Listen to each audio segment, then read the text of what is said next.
Olá, pessoal. Eu sou Alice Nascimento, presidente do Instituto Todos os Cantos. E a música que vocês acabaram de assistir e ouvir é do compositor Luiz da Anunciação e se chama Cantiga de Violeiro. As musicistas performances são Flávia Bonelli, Bruna Leite e Daniele Raimundo, da Filarmônica de Mulheres do Espírito Santo, porque a Filarmônica de Mulheres também faz concerto só de percussão. Isso não é legal?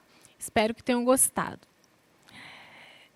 Hoje é a terceira edição da live Mulheres Contemporâneas, uma iniciativa da Filarmônica de Mulheres que tem como objetivo fazer a palavra circular.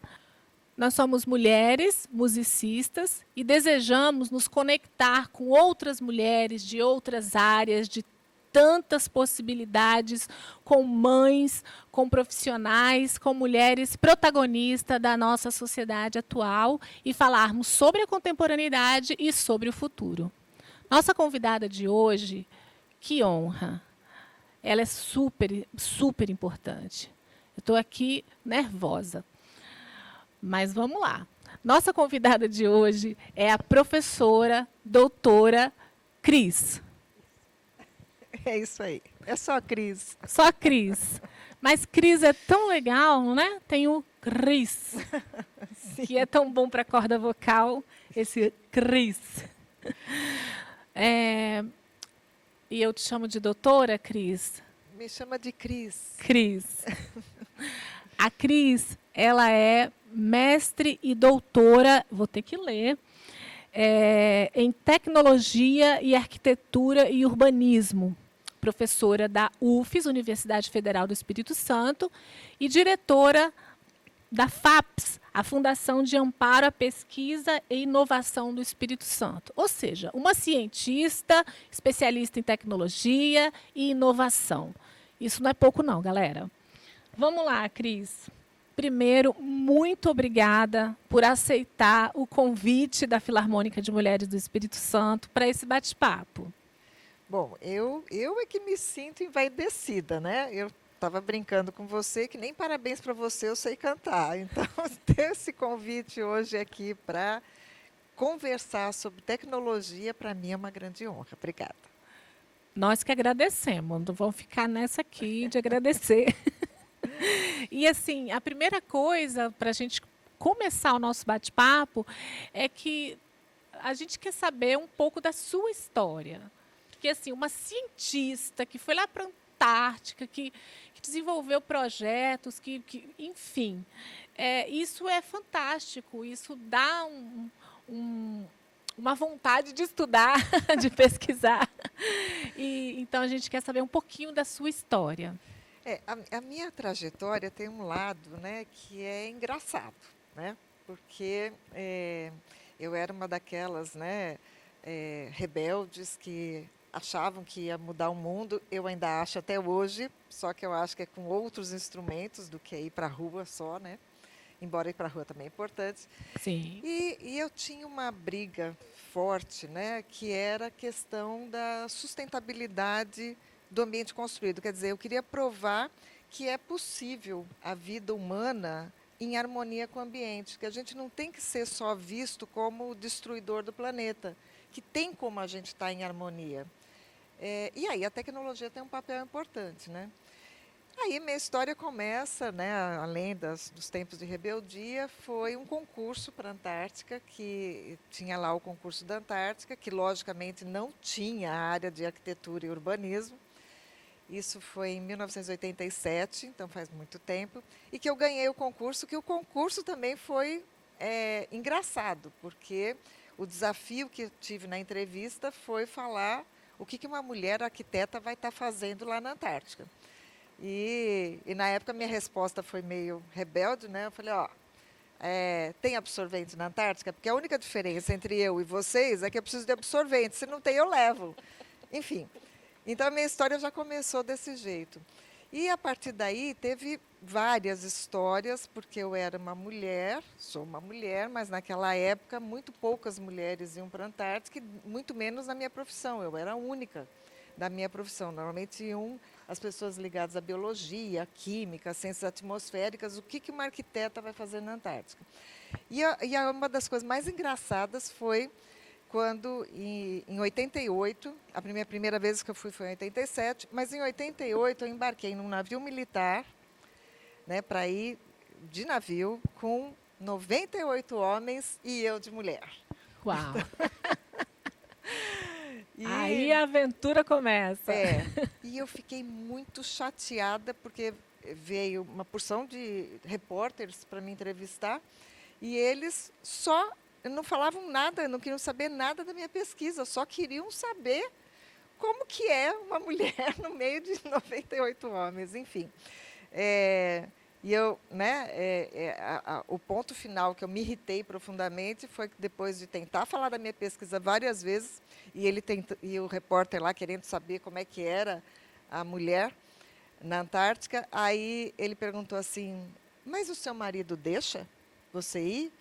E a minha resposta foi, você sabe que eu não perguntei? Então, Ótima. a minha vida, a minha especialidade é construção em área inóspita. Então, eu sempre tive um mundo muito masculino. Mas depois vem, né, essas coisas, você vai... Eu trabalho na UFES, né, sou pesquisadora, aí fui convidada para ser secretária pelo governador, né? E isso, para mim, foi muito importante para ter uma visão geral de o que é a ciência, a tecnologia e o que é o mundo das mulheres. E eu acho, depois eu fui para a FAPES, como presidente da FAPES, e eu acho que essa visão toda que eu tive ao longo da minha vida permitiu que a gente fizesse um monte de coisa dentro da FAPES. E esse ano, inclusive, ó, notícia, é inédita. A gente acha que vai fechar o ano com o maior número de editais que a FAPES já teve desde que ela foi criada e o maior investimento que a FAPES já teve desde que foi criada.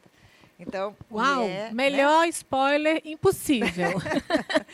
Nós vamos fechar o ano com isso. E dirigido por uma mulher. Nossa, que fantástico. É muito recorrente isso, né? Como é ser mulher regendo uma orquestra? Como é ser mulher, não sei o que e tal. E a gente doido para falar do trabalho, da pesquisa e tal. Mas isso tem mudado, as pessoas estão se conectando mais com essa... caminhando, né, de forma mais civilizatória, no sentido de não ver assim tão estereótipo, né? Essa é a minha visão. Não sei se você concorda com isso. Não, concordo plenamente. Eu fiz, falando ainda de Antártica, né, e de outros lugares também, que eu trabalho com as ilhas oceânicas, também com a Amazônia, e a gente vê que ao longo do tempo nós, mulheres, fomos adquirindo respeito, né? Então, hoje, ninguém estranha de ter uma mulher a bordo de um navio militar. E o número também é muito maior. E já o tratamento é diferente, né? Não é aquela cara de espanto do que você está fazendo aqui, né? Já é alguma coisa de que, pelo menos, imagino que a gente deve estar fazendo uma coisa boa. Muito bom. Eu queria saber de você, Cris, assim, outras mulheres na ciência. Eu sou fascinada pela ciência e em todos os aspectos, mas muito mais na parte psi, né, como a gente gosta de falar. Na ciência, tem outras mulheres aqui no estado se destacando? Eu estava até, antes de vir para cá, eu estava vendo aonde que a mulher se destaca, né, aqui no estado. Então, tem algumas coisas que são um pouco naturais, né? Então, dentro dos editais nossos lá da FAPES, então, as mulheres, normalmente, elas respondem muito bem na área de saúde, né? Tem muita mulher competente e que se inscreve como pesquisadora na área de saúde, logicamente na área de educação. Mas eu fiquei surpresa de ver, por exemplo, que na área de agrárias tem muita gente, tem muita mulher. Tem também, na área de... Aí, ao contrário, na área de exatas, pouquíssimas mulheres. E aí você fica assim, né? Por que isso? Vamos tentar entender os porquês, né? Eu sou pesquisadora, então eu quero saber os porquês. E a gente realmente identifica que a gente tem dois fatores aí que eu considero de influência dos porquês de estar em determinadas áreas, não estar em outra. Tem aquele lado da criança, né? Que ela é incentivada. Aí tem lá aquela história da menina que vai brincar de casinha. Então, ela vai brincar de casinha, qual a profissão que ela vai seguir, né? Ela vai ser, ou vai se voltar para alguma coisa ligado, sei lá, Ao à cuidado, arte, né? decoração, cuidado, que aí vem a saúde, ou ligado a alguma coisa, alimentação, mas, e aí, né? Onde é que fica as outras áreas? As outras áreas vão para o menino, que o menino ele é incentivado a brincar de montar, então ele vai ser engenheiro, é brincar de lógica, então ele vai trabalhar com as exatas. Então, um pouco da origem dessas mulheres, ainda nessa geração, ainda é aquela que foi educada brincando de casinha. E eu acho que isso incentiva ou não o pensamento lógico para outras áreas. Tem uma outra coisa, agora o que eu estou te falando é achismo. Sim, sim, a gente É, está batendo é papo. reflexão. A gente está batendo papo, podem discordar, podem concordar, porque a gente está trocando ideias aqui. Isso. Um outro aspecto que é a mulher, que a gente vê muito dela, muitas vezes ela já tem aquele sentimento de medo, né? De medo de enfrentar o novo, de não se achar suficientemente competente como seria um homem. Então, isso também faz com que o aceitar desafios e querer ter uma profissão e se destacar em determinadas áreas, elas têm uma tendência também a se recolher. E ainda tem o terceiro fator, que é aquela história também que a gente já estava até falando, da mulher que fica grávida. Não tem como dividir com o homem, né? Se desse para dividir, uma vez você, uma vez eu, provavelmente a profissão seria muito mais fácil, né? Mas aí ela fica grávida. E aí ela tem que cuidar do seu filho. Então, no período que seria o mais produtivo em termos de produção de conhecimento, né, principalmente na academia, ela tem que parar, porque numa determinada idade, se ela não tiver filho, ela não vai ter mais. E aí ela para a profissão dela. E isso é um problema. É porque eu imagino que pouquíssimas retomam, né? É muito difícil retomar, principalmente para aquela mulher que está na área de tecnologia. Então, quando ela está trabalhando com tecnologia e inovação, são coisas que no mundo atual andam muito rápido. Então, essa rapidez faz com que ela fique alguns meses afastada e quando ela volta, o mundo mudou. Então, ela conseguir chegar no estágio da onde ela parou já é muito difícil. Continuar para frente também, porque também não é depois que voltou para a atividade normal que tudo vai ser como era antes dela ter um filho. Não é assim, não é assim que funciona. Então é muito difícil esse retorno. Se não tiver algum tipo de incentivo para que ela retorne, ela vai acabar sempre tendo um papel secundário numa equipe que vai ser coordenada provavelmente por um homem.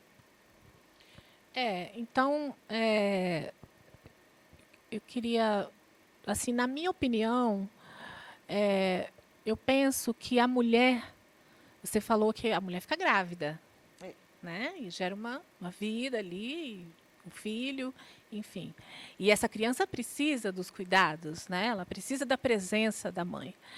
Na minha opinião, a mulher ela não pode ser uma espécie de heroína que dá conta de ser mãe, de amamentar, de dar afeto e continuar a sua pesquisa. Na minha opinião, é a sociedade que tem que fazer alguns combinados para dar suporte para que essa mulher seja mãe, essa criança tenha a presença da mãe e que, ao mesmo tempo. Não sei se você pensa assim também, porque aí a gente está falando de novos combinados, novos acordos, novas políticas, né? isso, a gente tem também lutado muito com isso, né? Então, por exemplo, quando essa mulher ela tem condições, por exemplo, de levar o filho, de poder amamentar o filho num lugar adequado no seu próprio trabalho, já é um avanço enorme. e deixa essa mulher também mais tranquila. Então, tem uma série de condições que eu acho que devagar a gente vai conquistando.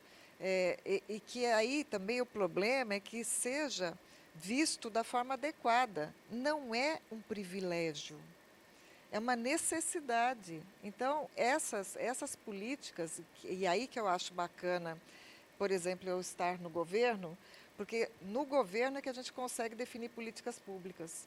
É no governo que você consegue identificar as parcelas da sociedade que precisa de algum tipo de ação diferenciada, né? E aí, essa parcela dessas mulheres está aí. Lógico que, né, a gente tem restrições de atuação, mas dentro do que eu podia fazer, do que a FAPES podia fazer para a ciência, nós fizemos, por exemplo, um edital voltado só para mulheres. E foi um edital lindo, foi muito bonito, porque nós direcionamos para aquela jovem pesquisadora. Então, porque o interesse não era pegar aquela que já venceu as suas barreiras, aquilo que você estava comentando dela não voltar, né? A que já voltou e que já está consagrada dentro da ciência, essa não, talvez precise de algumas coisas também, mas quem precisa mais é daquela outra que teve que parar. Então, é para a jovem pesquisadora, para a jovem cientista. E nós fizemos esse edital das mulheres, que foi realmente um sucesso. A gente está terminando agora o processo para a contratação das que ganharam, e foi muito bonito. Eu até tenho alguns dados aqui, deixa eu pegar uma colinha, Ah, por favor. porque nesse aí a gente estava vendo quanto de as mulheres, colocando só mulheres, vão ver como é que elas se distribuem por área, né? Quantas são da área de tecnologia, quantas são da... Eu estava vendo aqui que foram 72 propostas, e aí a maior parte delas, área de saúde. Né? Ficou na área de saúde, 32% foi na área de saúde. E logo em seguida, para surpresa nossa, entrou a exatas e da terra, ciências exatas e da terra, coisa que nós achamos que ia ser muito menos. Mas ainda tem, né? Agrárias também entrou bastante e tal. E, curiosamente, como pesquisadora, como cientista, o que menos teve, sabe qual foi? Artes. Sério? Sério. É uma tristeza, né? Gente, Filarmônica de Mulheres. Vamos mudar isso. Isso também eu fiquei surpresa, mas foi a que menos teve, né, propostas de pesquisa. Das 72, só tiveram 3 na área de artes. Rapaz, agora eu fiquei aqui meio. Que na verdade o artista ele quer expressar a sua arte, né? Mas É, tem os artistas que vão para a pesquisa, mas né? talvez ainda sejam poucos comparado Então, com outras áreas, né? então É ruim, né? é difícil. Então, aí talvez a gente comece a identificar juntas de que pode ser que a gente tenha que fazer também políticas específicas voltadas para a ciência na arte. Achei fantástico, porque realmente nas artes a mulherada tá lá, a almarada tá Não é? lá, É, tá todo mundo fazendo arte há bastante tempo. E porém a parte de pesquisa é extremamente importante, inclusive para as performances de palco, né? Então acho que a gente está pegando um gancho aqui que vai dar muito assunto aí depois, né? a gente tem também uma briga boa dentro, né, da área. Bom, eu fui diretora do Centro de Artes da UFES, né? Então tem muitas dores, mesmo sendo da tecnologia, tem muitas dores da arte que eu aprendi na gestão lá dos cursos de artes. E uma das coisas que a gente tem que brigar, porque no mundo científico, a métrica que se usa para medir se alguém é melhor do que um é melhor do que o outro é publicações, né? Publicar em periódico indexado, quanto mais importante for o periódico, mais ganha ponto, tal. E a nossa briga é que existem coisas equivalentes em artes que equivalem a um maravilhoso periódico. Então, uma composição, uma obra de arte, né, que seja, sei lá, de alguma maneira reconhecida. Existe uma porção de coisas que a métrica de medir a arte tem que ser diferente. Por exemplo, as pessoas acham que o que eu faço é difícil, né? De você ir lá para a Antártica, ir para a Amazônia, ir para uma ilha oceânica, embarcar com um navio cheio de militar. Eu acho que o que essas meninas fizeram aqui, para mim, é uma dificuldade monstruosa. Eu estava olhando a habilidade aqui, pelo amor de Deus, eu nem nascendo de novo eu conseguiria fazer. Então, as métricas não podem ser as mesmas, né? É bacana você falar isso, porque tem um pouco esse imaginário de que na música é uma coisa assim que nasceu com talento e que, olha, são tantas horas de estudo e tem uma literatura científica de suporte, de técnicas, de pedagógicas, de como nada disso é intuitivo, nada disso. Pois é. E aí, sim, aí cada artista coloca a sua subjetividade na sua arte. Mas por trás tem muita literatura, tem muita ciência e muito estudo, né? Isso. E aí também eu acho que tem um outro lado também, que é um papel bonito que a gente tem tanto na universidade quanto na FAPES, que é a formação de recursos humanos, né? Na FAPES, em ambos, e na Secretaria também de Ciência e Tecnologia, uma das coisas que nós conseguimos implementar, que eu tenho muito orgulho de ter implementado quando estava secretária, são os cursos de qualificação. Então, como é que é uma forma da gente empoderar essas mulheres, né? Aí eu já estou falando daquela mulher que está em regiões vulneráveis, né? Que tem uma condição complicada. Como é que a gente faz para que essa mulher seja empoderada, para que ela seja e que ela se autovalorize também? Então, uma das coisas que nós fizemos na secretaria foi o programa Qualificar, que ele oferece cursos de qualificação procurando valorizar aquilo que aquela mulher já sabe. Então, para ela ver o que é o valor dela. Então, são, às vezes, cursos que, sei lá, de gastronomia, cuidador de idosos, coisas ligadas a artesanato, moda. Então, são cursos que essa mulher, que ela pode fazer e ela vai perceber que ela tem, entre aspas, eu não Já gosto tem desse um termo. saber, né? Isso, já tem um saber embutido que pode ser aprimorado, que pode virar um negócio, porque aí também a gente incentiva que ela seja uma empreendedora. Então, tem que ter algumas políticas específicas, sim, tem que ter, voltado especificamente para as mulheres. Para as mulheres e seus recortes, né? Isso. Cada mulher, cada mulher com seus problemas, então precisa desse olhar. Que bacana, Cris, que você tem esse olhar tão sensível. É, que bacana que você foi diretora do Centro de Artes da UFES, né? E percebeu os desafios que são também. E a gente, mais no início do nosso bate-papo, a gente fez o comentário que avançou muito, né? Nós mulheres, a civilização, a sociedade, nós todos avançamos muito com reconhecendo que a mulher é tão capaz quanto. Mas agora, depois desse bate-papo todo, me corrija se eu estiver errada, a impressão que eu tenho é que a gente ainda tem muito o que fazer, ainda tem muito o que avançar.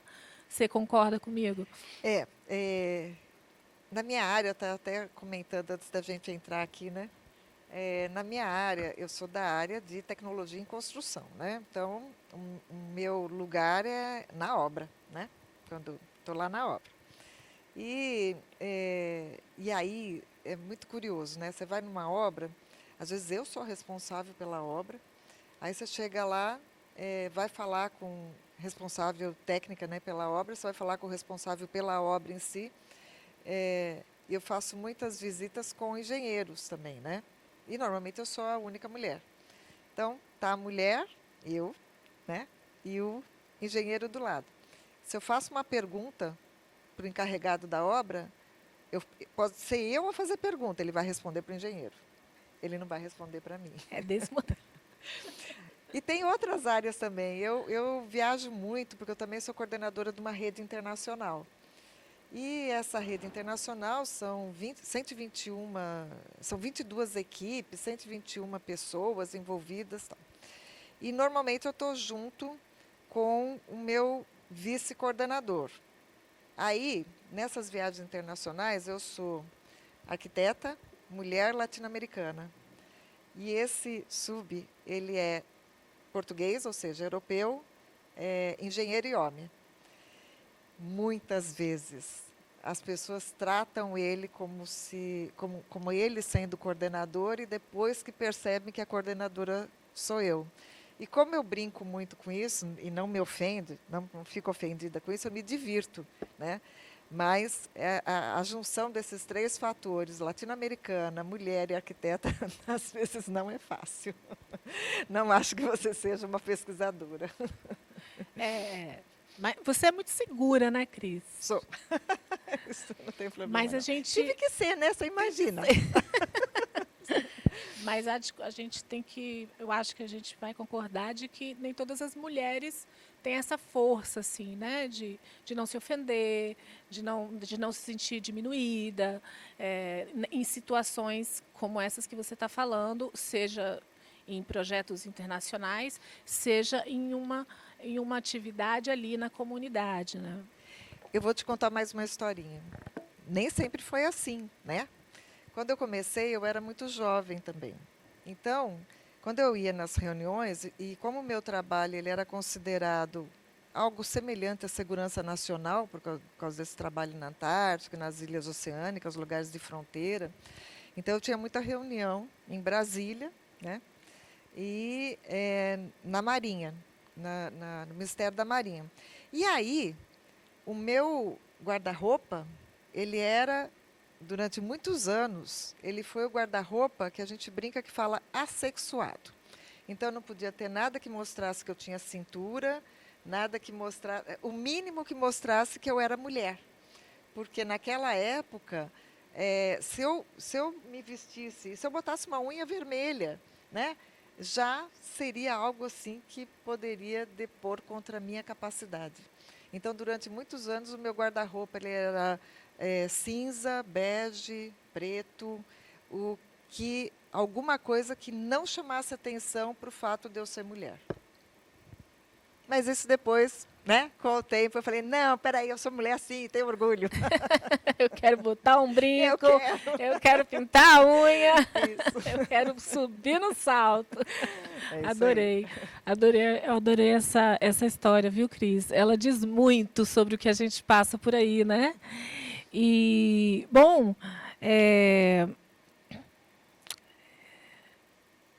Bom, você já falou da importância de criar políticas públicas para as mulheres, né?